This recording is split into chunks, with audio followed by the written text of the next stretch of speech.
अस्सलाम वालेकुम। This video is about tax regimes. Tax regimes एक बहुत ही इम्पोर्टेंट एरिया है टैक्स लॉस की अंडरस्टैंडिंग में।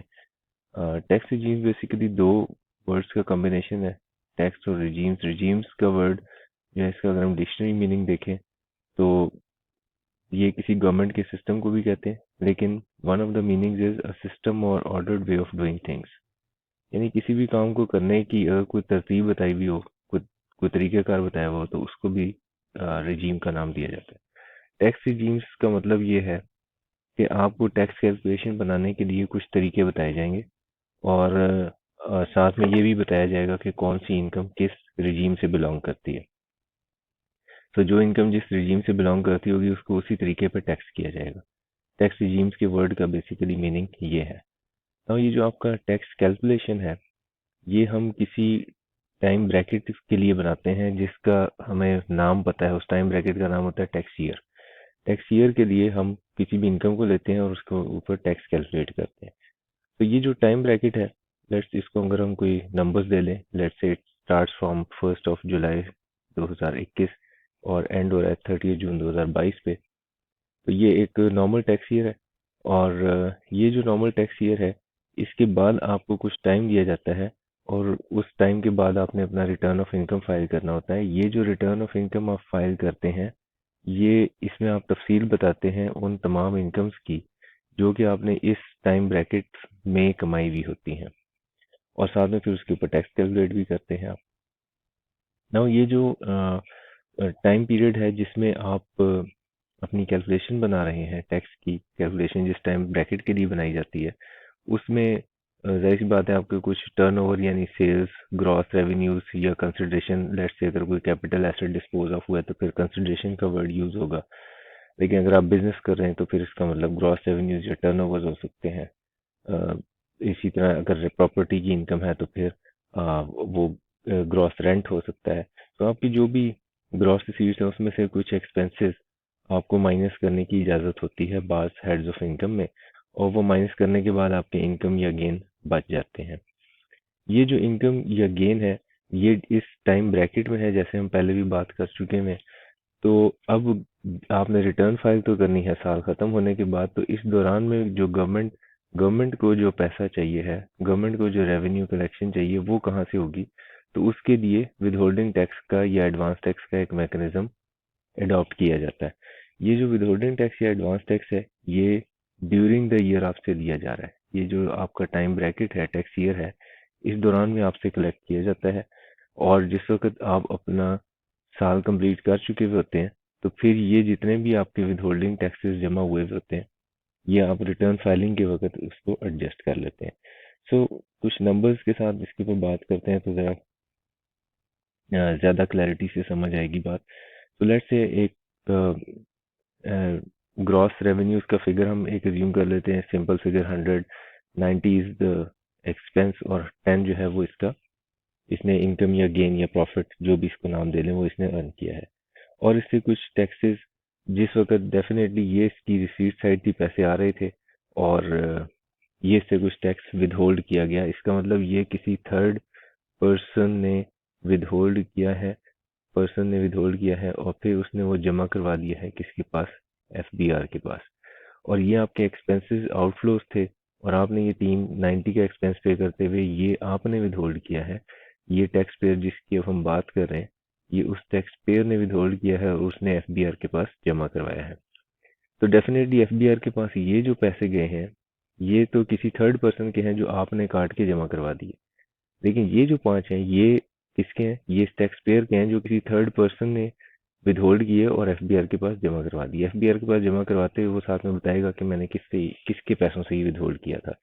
तो विदहोल्डिंग टैक्स और एडवांस टैक्स में जो तो टैक्स आपका है, यानी आपके नाम से किसी थर्ड पर्सन ने एफबीआर के पास जमा करवा दिया, इसका बेनिफिट आपको मिलेगा। और ये जो 3 है, जो आपने विदहोल्ड किया, कोई भी एक्सपेंस पे करते हुए आपने कुछ पैसे विदहोल्ड कर लिए, ये आपकी बस जिम्मेदारी है कि आपने एफबीआर तक ये पैसे पहुंचाने हैं। तो इसका आपकी टैक्स कैलकुलेशन में कोई रोल नहीं होता। ये बस आपकी एक विदहोल्डिंग एजेंट के तौर पर रिस्पॉन्सिबिलिटी होती है जो आपने अदा करनी है। हाँ, अलबत्ता ये एक आपका एडजस्टमेंट है जो एफबीआर के साथ की जाएगी जब आपकी टैक्स की रिटर्न फाइल की जाएगी। नाउ अगर हम जैसे मुझे 100 की मैंने अगर टैक्स पेयर ने सेल्स किए थे और 5 टैक्स विदहोल्ड हो गया तो 95 बचा। ये चीज़ आपने याद रखनी है कि ये जो विदहोल्डिंग टैक्सेस हैं इसको कभी भी माइनस करके, जब भी हम यहाँ पे आगे अपनी टैक्स की कैलकुलेशन बनाएंगे, इनको कभी भी माइनस करके नहीं बनाएंगे। हमेशा ग्रॉस, हमेशा ग्रॉस के ऊपर इनकम्स को लेंगे और उसके ऊपर टैक्स कैलकुलेट करेंगे। तो इसका मतलब ये कि ये फिगर मेरा नहीं है, ये तो किसी और का मैंने टैक्स विथहोल्ड किया है। और इसी तरह नेट ऑफ टैक्स, ये फिगर्स भी मैं अपनी टैक्स कैलकुलेशन में कहीं इस्तेमाल नहीं करूंगा। नाउ अब हम दूसरे साइड पे आ जाते हैं कि जब ये टैक्स ईयर खत्म हो जाएगा, टाइम ब्रैकेट ओवर हो जाएगा, तो फिर आपने रिटर्न फाइल करनी होगी अपनी। जो रिटर्न फाइलिंग की ड्यू डेट है उससे पहले पहले आपने रिटर्न जमा करवानी है। और उसमें आप क्या लिखते हैं, उसमें आप हेड्स ऑफ इनकम बताते हैं कि salary, property, business, capital gain, इसमें से मैंने कहाँ कहाँ से पैसा कमाया है, और इनकम फ्रॉम अदर सोर्सेज, और टोटल इनकम में से आप माइनस करते हैं deductible allowances, taxable income calculate करके फर्स्ट स्केड्यूल से rate of tax find out करते हैं। वो रेट ऑफ टैक्स मल्टीप्लाई करने के बाद जो फिगर बनता है that is tax imposed. Now tax की जो कैलकुलेशन है वो पूरा इनकम टैक्स ऑर्डिनेंस आपको 3 ही टैक्स कैलकुलेट करने का तरीका बताता है। एक कौन सा, विदहोल्डिंग टैक्स, दूसरा एडवांस टैक्स, और तीसरा ये जो आप रिटर्न फाइल करने के वक्त जो टैक्स कैलकुलेट करते हैं वो टैक्स इम्पोज होता है या टैक्स चार्जेबल भी इसको कहा जाता है। ये जो टैक्स इम्पोज या टैक्स चार्जेबल है, इसमें से कुछ टैक्स क्रेडिट्स माइनस करने के बाद टैक्स पेबल बनाया जाता है, और फिर ये जो विदहोल्डिंग टैक्स यहाँ पे जो थे ये आप माइनस करके अपनी इनकम टैक्स डिमांड या रिफंड कैलकुलेट कर लेते हैं। तो बिल्कुल ये जो withholding tax during the year आपसे लिया गया था, ये कौन से वाला होगा, 5 वाला या 3 वाला? डेफिनेटली 5 वाला। ये आप अपनी इस रिटर्न में माइनस कर लेंगे जब आप साल के एंड के ऊपर हिसाब किताब अपना बना रहे होंगे। और ये जो इनकम आपने ली थी 10, यानी ये सारी ग्रॉस फिगर्स के साथ कैलकुलेशन बना के आप अपनी इनकम में ले आएंगे। तो रिटर्न फाइलिंग के वक्त आपकी आप लेट्स से बिजनेस आपने इनकम बता दी 10 और 5 आपका, ये जो दो फिगर्स हैं ये इस टाइम ब्रैकेट से आपके पास आ गई। जिस टाइम ब्रैकेट में आप ये कैलकुलेशन बना रहे थे वहीं से आपने ये दो फिगर्स उठा ली। टैक्स इम्पोज का कैलकुलेशन, ये चीज़ याद रखिएगा कि टैक्स इम्पोज का कैलकुलेशन जब आप अपनी रिटर्न फाइल कर रहे होते हैं ये उस वक्त कैलकुलेट किया जाता है। ओके, सो आपने यहाँ पे दो जो फिगर्स लेकर आए इसमें कुछ और चीज़ें भी प्लस माइनस होती हैं। फॉर एग्जांपल लॉसेस, अगर बिजनेस इनकम में आपके पास आमदनी है तो आपके पास किसी और हेड ऑफ इनकम में हो सकता है कि लॉस आ रहा हो। लॉस का मतलब ये है कि उसके एक्सपेंसेस ज़्यादा हैं और आमदनी कम है। ये लॉसेस जो हैं इसके लिए इनकम टैक्स लॉ ने कुछ सेट ऑफ और कैरी फॉरवर्ड के रूल्स बताए हुए हैं, वो अलग अलग से चैप्टर्स के अंदर मेंशन है कि लॉस अगर आ जाए तो फिर उसको क्या करना है, उसको किसी और हेड ऑफ इनकम में तलाश करना है, एडजस्ट कर सकते हैं या नहीं कर सकते। सो वो कुछ हेड्स ऑफ इनकम को कुछ हेड्स ऑफ इनकम के अगेंस्ट सेट ऑफ किया जा सकता है, कुछ को नहीं किया जा सकता। और ये लॉसेस की एडजस्टमेंट, और अगर कोई पिछले साल का लॉस है तो ब्रॉड फॉरवर्ड लॉस उसको हम सेम हेड ऑफ इनकम में एडजस्ट करने के बाद ये सारी इनकम की जो टोटल इनकम की जो कैलकुलेशन है और टैक्सेबल इनकम की कैलकुलेशन फाइनल करते हैं। तो ये लॉसेस एडजस्ट हो जाएंगे। इसके अलावा कुछ आपके खर्चे ऐसे होते हैं जिनको टैक्स लॉ इनकरेज करना चाहता है, और जिन खर्चों को इनकरेज करना चाहता है उसको डिडक्टेबल अलाउंस और टैक्स क्रेडिट्स के चैप्टर्स में लिखा जाता है। सो ये दो डिफरेंट आइटम्स हैं। डिडक्टेबल अलाउंसेस जो है वो आपके इनकम में से माइनस होता है, और टैक्स क्रेडिट्स जो है वो आपके टैक्स की कैलकुलेशन में से माइनस होते हैं। इसको आप कह सकते हैं कि ये टैक्स की जो है डिस्काउंट्स है। डिस्काउंट से मुराद ये कि एक्चुअली आपने ये कोई टैक्स नहीं पे किया हुआ। ये जो टैक्स क्रेडिट्स यहाँ पे माइनस किए जाते हैं ना, ये आपने कोई एक्चुअली एफबीआर को टैक्स नहीं अदा किया हुआ, बल्कि ये आपका जो टैक्स इम्पोज कैलकुलेट हुआ है इसी के ऊपर कुछ डिस्काउंट्स आपको दी जा रही हैं। तो ये जो टैक्स क्रेडिट्स माइनस होंगे यहाँ पे, ये कुछ डिस्काउंट्स होते हैं, और इसी तरह डिडक्टिबल लॉसेस जो हैं ये इनकम में से माइनस हो जाता है। ओके, सो आपने ये सारी कैलकुलेशन जो अब बनाई है रिटर्न फाइलिंग के वक्त, जो कैलकुलेशन बनाई, आपने सारे हेड्स ऑफ इनकम दिए, उसमें से एक्सपेंसेस जो अलाउड थे, जैसे आपने यहाँ पे ये एक्सपेंस ही माइनस करने के बाद ये 10 बनाया था। उसके बाद कुछ लॉसेस की एडजस्टमेंट कर ली आपने, कुछ डिडक्टिबल अलाउंसेस माइनस कर ली आपने। उसके बाद कुछ टैक्स क्रेडिट्स भी थे जो माइनस हुए, और विद होल्डिंग टैक्स तो डेफिनेटली ये तो एक समझ लें एडवांस में एफबीआर को कुछ टैक्स आपने दिया हुआ था जो आपने एडजस्ट कर लिया यहाँ पे। अच्छा जी, अब ये सारी कैलकुलेशन बना लेने के बाद अब आप अगला काम, ये जितनी भी मेथड हमने जिस मेथड से हमने ये सारी टैक्स कैलकुलेशन बनाई है, इसको बोलते हैं normal tax regime. This is NTR. Normal tax regime का फीचर क्या है कि आपके जो भी अलाउएबल एक्सपेंसेस हैं वो आप माइनस कर लें, अपने ग्रॉस जो इनकम है उसमें से माइनस कर लें ग्रॉस एक्सपेंसेस, और यहाँ पे जो फिगर बचे उसको यहाँ पे ले आए, अपनी इनकम में शामिल कर लें। सारे हेड्स ऑफ इनकम से ले आए इसी तरह फिगर्स। कोई लॉसेस हैं वो एडजस्ट कर लें, डिडक्टिबल अलाउंसेस माइनस कर लें, टैक्स क्रेडिट्स को इस्तेमाल कर लें, और उसके बाद टैक्स जो भी टैक्स इम्पोज का फिगर, लेट से अगर इधर मैं कोई एज्यूम फिगर ले लूँ कि लेट से इट इज 3, तो टैक्स इम्पोज 3 है, टैक्स क्रेडिट 0 है, टैक्स पेबल 3 बन गया। तो 5 अगर मेरा विद होल्डिंग टैक्स है या एडवांस टैक्स है जो मैंने पहले से अदा किया हुआ है, तो 2 का फिर रिफंड हो जाएगा। ये रिफंड जो है मैं एफबीआर से फिर वापस लूंगा। तो this is the normal way of calculation of tax. तो एक रिजीम जो होगी जिसको हम नॉर्मल टैक्स रिजीम बोलते हैं, उसमें काम कुछ इस तरह से किया जाता है। अच्छा, इसके अलावा भी 3 रिजीम्स और हैं। एक रिजीम है सेपरेट टैक्सेशन।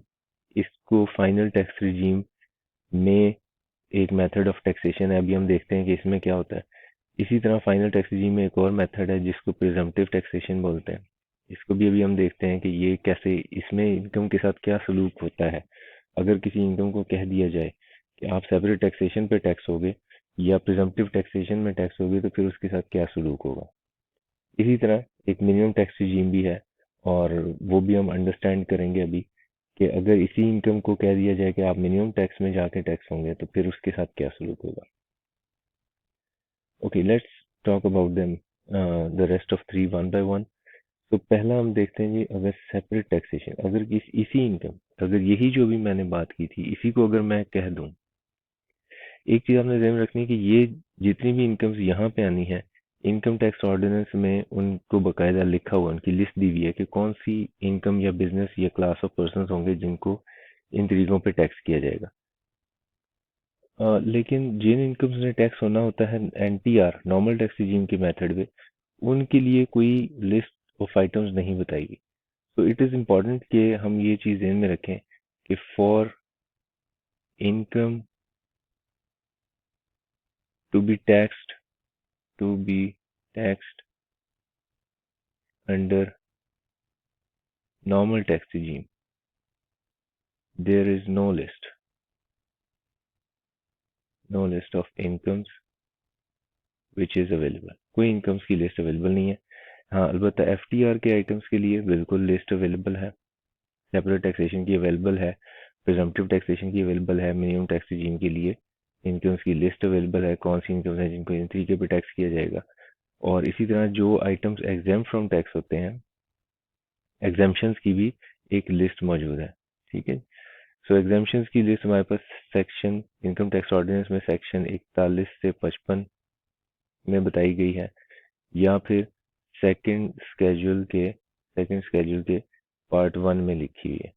इसी तरह एफटीआर जो सेपरेट टैक्सेशन है, सेपरेट टैक्सेशन,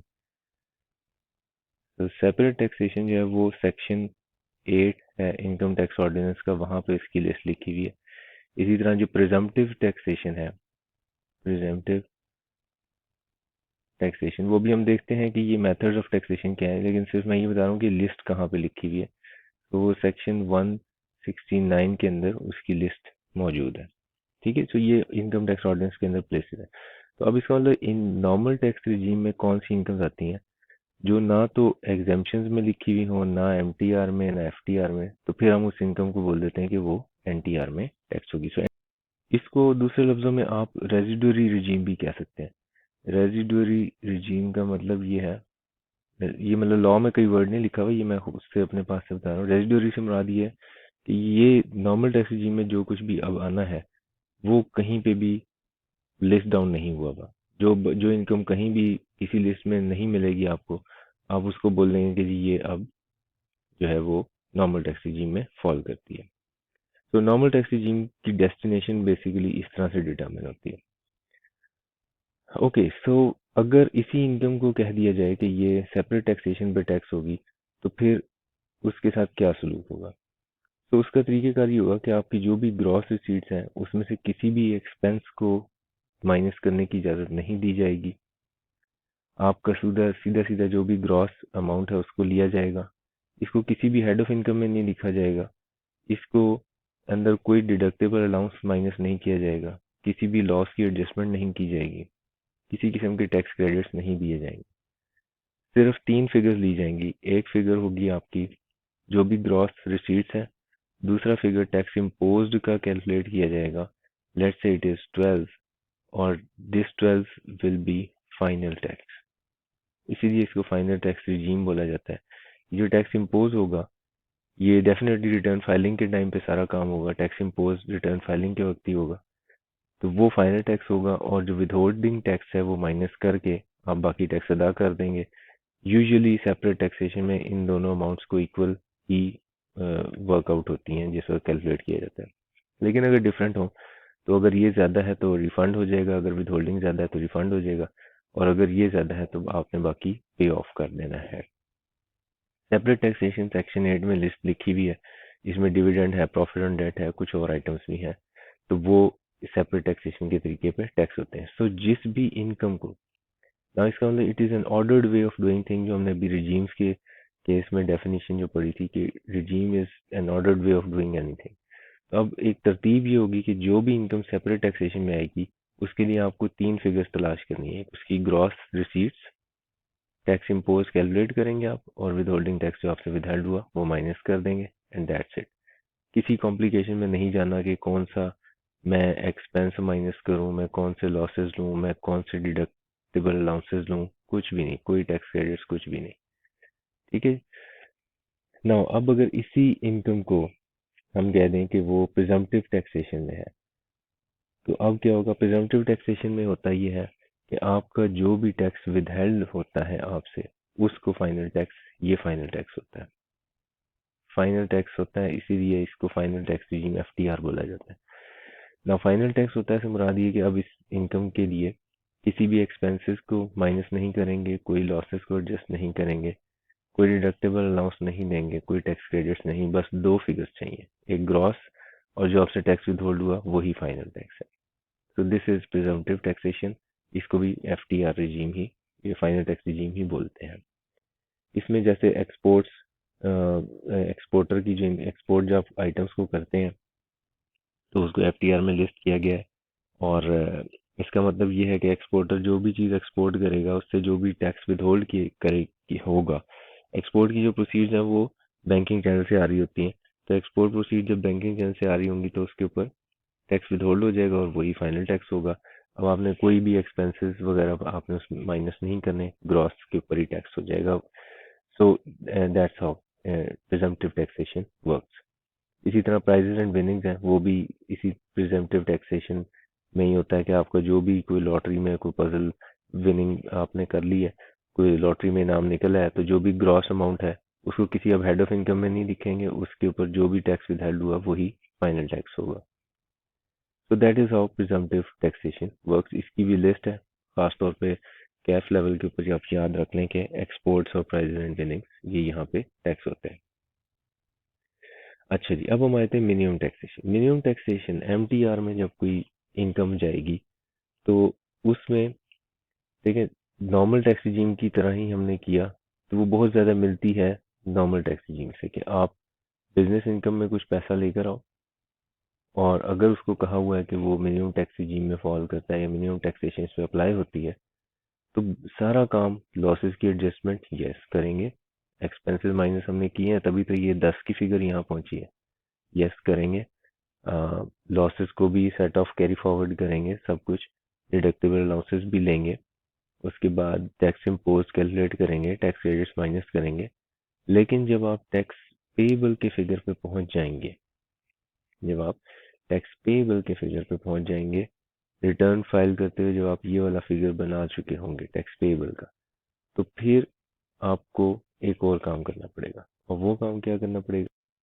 सिंपली आपको एक टैक्स पेबल का फिगर और कैलकुलेट करना।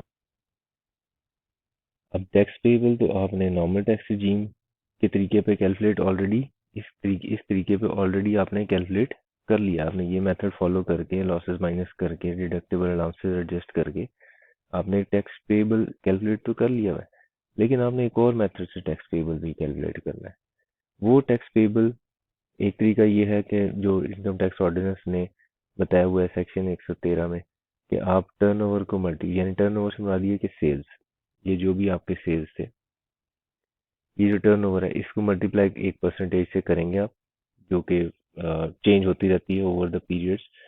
तो वो परसेंटेज आपको कैफ लेवल में एग्जाम में गिवन होती है, सीए फाइनल में आपको बुक ही अलाउड है ले जानी, तो वहाँ से आप देख सकते हैं। तो टर्नओवर को मल्टीप्लाई करें एक सर्टेन परसेंटेज से, और एक मिनिमम टैक्स कैलकुलेट करें। वो मिनिमम टैक्स को कंपेयर करना होगा आपको नॉर्मल टैक्स रिजीम के टैक्स पेबल से। एक और मेथड भी है कि आपसे जो with holding tax during the year लिया गया है, उसी को इनकम टैक्स ऑर्डिनेंस कहता है जी कि ये टैक्स पेबल, इसी को मिनिमम टैक्स कंसिडर कर लें। तो इसका मतलब अगर फर्ज करें कि आपसे यहाँ पे मैं कहूँ कि 1% इज, ये जैसे ये वाला मेथड था, इसमें अगर मैं कहूँ कि 1% इज द परसेंटेज, तो ये जो टर्न ओवर है कितना 100, तो 1% इसका कितना होगा एक। तो इसका मतलब यहाँ पे जो एक टैक्स पेबल की फिगर बनेगी वो 1 हो जाएगी। और अगर ये कहा हुआ है इनकम टैक्स लॉ ने कि आपका जो विदहोल्डिंग टैक्स है मिनिमम टैक्स है, तो फिर मिनिमम टैक्स कितना होगा 5। सो जो what ever the case is, जो भी आपको बताया गया है कि मिनिमम टैक्स ये वाला लो या ये वाला लो, मकसद कहने का ये है कि इन दोनों मेथड से आप कैलकुलेट क्या करते हैं टैक्स पेबल की एक और फिगर, एक फिगर यहाँ, सॉरी ये तो विदहोल्डिंग टैक्स है, एक फिगर आपने यहाँ पे कैलकुलेट किया, और फिर let's say it is 3, let's say it is 3, और यहाँ पे भी आप एक टैक्स पेबल का फिगर कैलकुलेट करते हैं एक डिफरेंट मेथड से। सो वो डिफरेंट मेथड्स इन दोनों में से कोई भी हो सकता है। एक और कंपनीज के लिए एक ऑल्टरनेटिव कॉर्पोरेट टैक्स भी होता है, लेकिन कंपनी का टैक्सेशन चूंकि कैफ के सिलेबस में नहीं है तो भी हम उस पर बात नहीं कर। सिंपल अल्फाज में इस तरह से समझें कि मिनिमम टैक्स रिजीम की सारी टैक्सेशन नॉर्मल टैक्स रिजीम के मेथड पे ही हो रही होती है, लेकिन आपको टैक्स पेबल पे जब आप पहुंच जाते हो तो एक और तरीके से टैक्स पेबल कैलकुलेट करते हो ना। वो टैक्स पेबल को कंपेयर किया जाता है नॉर्मल टैक्स रिजीम के टैक्स पेबल के साथ, और जो हायर होता है, विच एवर इज हायर, जैसे हमने यहाँ पे कहा कि अगर ये 3 है और यहाँ पे बन रहा है 2, तो हायर वैल्यू कौन सी होगी 3। और अगर यहाँ पे है लेट्स से 3 और यहाँ पे बन रहा है 5, तो अब हायर वैल्यू कौन सी होगी 5। तो अब आप इन दोनों में से जो हायर वैल्यू होगी उसको कहेंगे कि एक्चुअली टैक्स पेबल वो वाला है। ठीक है, फॉर एग्जाम्पल अगर ये फर्स्ट सिचुएशन है तो इसमें ये हायर वैल्यू है, हम बोलेंगे कि टैक्स पेबल अब कितना है 3। और अगर ये वाला सिनेरियो है तो फिर ऊपर वाला, तो हायर वैल्यू कौन सी है 5, तो हम बोलेंगे जी टैक्स पेबल है 5। तो अब जो नेक्स्ट स्टेप होगा ये विदहोल्डिंग टैक्स, ये अब कहाँ से माइनस होगा, ये फिर देखेगा जी कि जहाँ पे भी हायर वैल्यू है मैं उधर जाके माइनस हो जाऊंगा। तो अगर हायर वैल्यू 3 थी तो 3 में से, अगर 5 थी तो 5 में से माइनस हो जाएगा। ठीक है, सो ये it will shift its place to under higher value. इन दोनों में से जो हायर वैल्यू होगी उसमें से ये माइनस हो जाएगा, और माइनस होने के बाद फिर आप जो भी टैक्स पेबल है वो आप कैलकुलेट कर सकते हैं। सो आई थिंक ये सारी इस कॉन्सेप्ट को अंडरस्टैंड करने के बाद आपको टैक्स रिजीम्स का आइडिया क्लियर हो गया होगा। इनकम टैक्स ऑर्डिनेंस में जो जितने तरीकों पर किसी भी इनकम को टैक्स किया जाता है वो टैक्स रिजीम्स कहलाते हैं। Okay, thank you very much, take care, अल्लाह हाफिज।